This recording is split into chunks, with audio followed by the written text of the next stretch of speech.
Bonjour, bienvenue. Today we're back again with our reaction video to the LP narrative, The Guild 2, episode 3. And this one is meant to be passing the torch. So as you can see, in the last video, things were starting to look up. He's expanding his business. His family's also growing. He has a granddaughter now. And he also has many, many sons. But he's trying to get into politics, so passing the torch. Will he give the business to his sons? What will happen in this episode? And shout out to Leaf on the Wind for the subtitles. I do appreciate, they've been putting in some work here, doing quite a lot of videos recently, so I do appreciate that. But let's get right into it for today. Check out episode 3. Let's go. Être patron, c'est un peu comme être un bon père de famille. Il faut savoir gérer son argent, il faut savoir dire non, il faut savoir gronder quand c'est nécessaire. Souvent, on en veut à son père quand on est enfant, mais quand on atteint l'âge adulte, finalement, on se rend compte qu'il a toujours eu raison. I mean, being a boss is kind of a lot like a father. I can see that being a pretty good comparison. I mean, I don't think many people look back on their boss and kind of like, oh yeah, he was right in most cases, if your boss was a bit of a dick. But hey, maybe that's just me thinking that.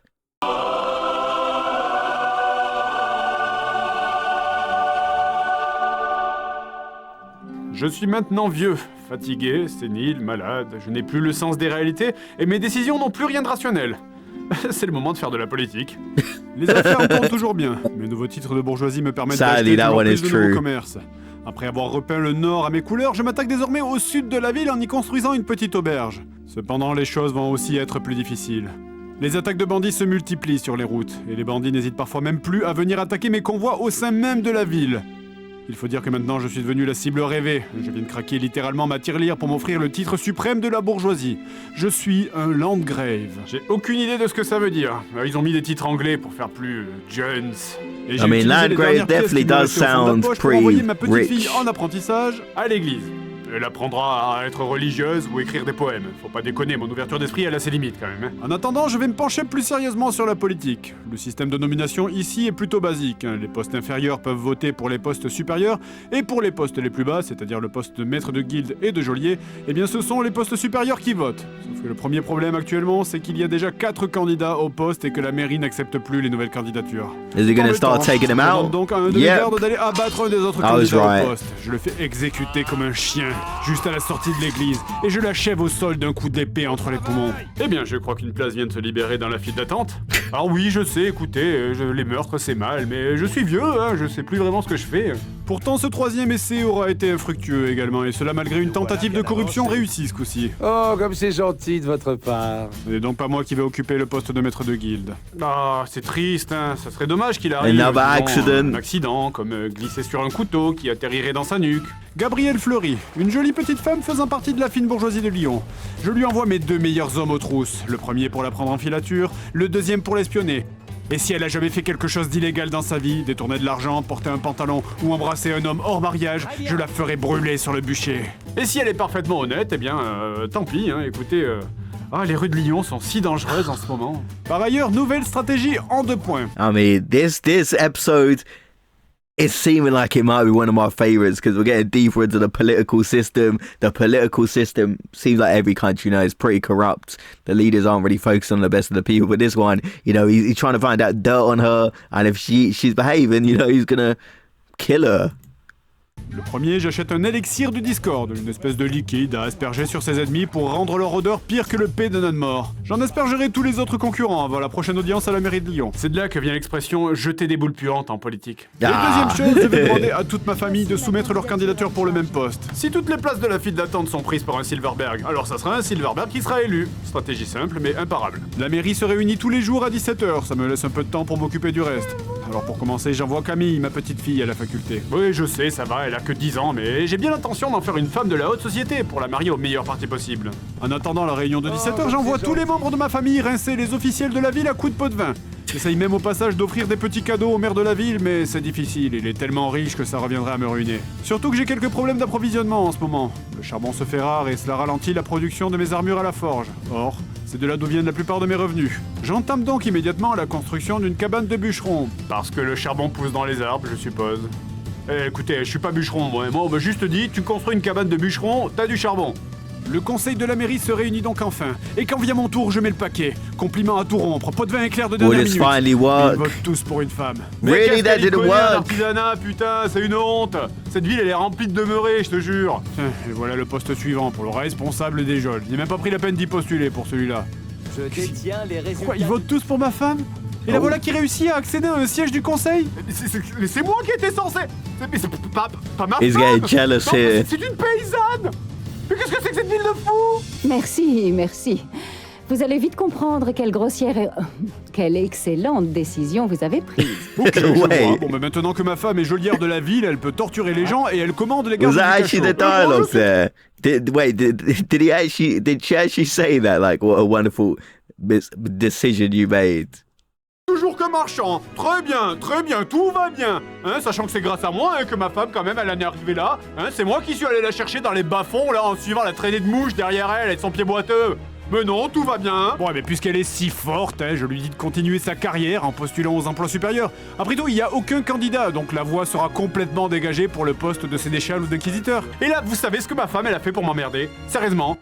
Elle est morte. Oh. 74 ans et juste après avoir enfin réussi à poser un I didn't pied see dans le that conseil, coming. la voilà qu'elle meurt. Juste pour me dire, ah bah moi j'ai réussi.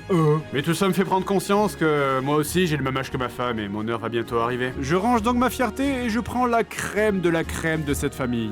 Elle s'appelle Camille, elle vient d'avoir 16 ans, elle a l'avenir devant elle, elle est riche, belle, elle a fait l'école et elle a fini la fac en avance sur les autres. Elle mettra tous ces bouseux à genoux et moi depuis l'au-delà, je me délecterai de voir ramper tous mes ennemis devant une femme 5 fois plus jeune qu'eux. Ha! Au début, j'envoie Camille pour soumettre sa candidature immédiatement pour un poste à la mairie. Mais malheureusement, toutes les places de la file d'attente sont prises. Ah, ne t'inquiète pas, papy s'en occupe. We Alors, en know he attendant, will. je l'envoie plutôt chasser l'homme, hein. Trouver un bon parti et un bon mari et au passage nouer une alliance avec une autre famille si possible. Mais c'est difficile. Et à force de distribuer des pots de vin à tout bout de champ, les finances de ma famille ne sont pas au beau fixe. Il va d'abord I love falloir that que je m'occupe de sentence. ça. Quant à Camille, eh bien, je vais abandonner l'idée de la fiancer à une autre famille. On se contentera d'un vieux monsieur riche. Et pourtant, Camille a tout essayé pour mettre le grappin sur la fortune, sur l'amour des familles voisines. Elle a même lu un poème à un de ces abrutis, là. Et j'ai compris pourquoi notre famille a une réputation aussi exécrable dans la ville. En passant devant le panneau en face de la mairie, j'ai trouvé plusieurs pamphlets insultants. Le premier dit que ma petite fille sent mauvais. Le deuxième...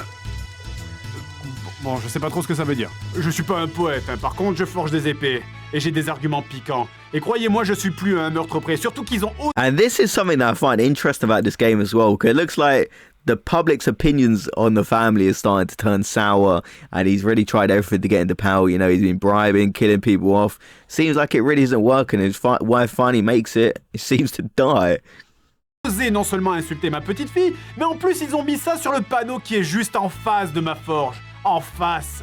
Quand je sors de ma forge, je vois des gens qui se moquent de moi. Tous Make les them candidats mad. au poste que convoite Camille sont pris en filature par mes hommes. Donnez-moi 5 minutes, dans un coin sombre avec eux, et ils verront ce qui fait le plus mal entre un poème ou une épée longue. Mais pour l'instant, ces verrues des villes restent bien au chaud entre les murs de la cité, et je ne peux pas les attaquer sans que les gardes ne réagissent. Certains des espions que j'ai dispatchés sur la ville me ramènent des preuves d'ailleurs, mais rien en ce qui concerne mes cibles prioritaires. Je ne vais pas troubler ma petite chérie avec ça. Elle a finalement réussi à mettre le grappin sur un riche patricien de la ville. Pas aussi aisé que ce qu'elle aurait pu prétendre, mais on a beaucoup de boulot à gérer déjà avec les assassinats, alors on s'en contentera. Son mari est un filou. Ce sera utile. Si je peux, à terme, construire un repère de bandits, hein, ça m'aidera pour embêter la concurrence de manière un petit peu, disons, officieuse, hein, vous savez... Les bâtiments, les toits en paille, ah, ça prend feu si facilement. C'est toujours utile d'avoir des gens pour faire des choses que la loi ne permet pas normalement. Et les pots de vin, ça compte pas comme activité criminelle, de toute façon tout le monde le fait déjà. Finalement, vers la fin de l'été 1468, un des prétendants à un poste que convoite ma Camille s'éloigne un petit peu du centre-ville. Il a décidé de prendre du bon temps dans une charmante petite taverne. Du coup, je le fais égorger comme un chien par trois de mes hommes. Ah, les bagarres dans les tavernes, c'est un vrai fléau. Yeah, just a random bar Ce brawl pauvre that homme s'est turned fait brutal. agressé par 3 soulards et la garde de la ville était si loin. C'est pas grave, on lui écrira un poème. Je crois que le panneau est en face de ma forge. Okay, so this series really is one of my favorites. I'm just loving every episode, getting crazy and crazier. And I knew politics was obviously going to be a big focus of this episode, like it's kind of leading up to it. In the last episode, he mentioned that. So I'm very excited to see where this one goes. And I think this one might be my favorite episode yet. You know, I love kind of getting an insight into the political corruption that, you know, some countries are more corrupt than others, but yeah, like with the killing, the murders, the hiding, just a lot of chaos going on, and he's trying to get his granddaughter into a position of power. I think it'll work. I think he'll be able to do it, but he tried it himself and it didn't really work out. So will he get a member on the council? Who knows? I think it's possible, but I think like his granddaughter stands a good chance, especially since it keeps killing everybody off. But he's running low on funds. But she did marry an old man and got some riches from this episode. So let me know your thoughts about this one, and shout out to Leaf on the win for the subtitles. I do appreciate it a lot.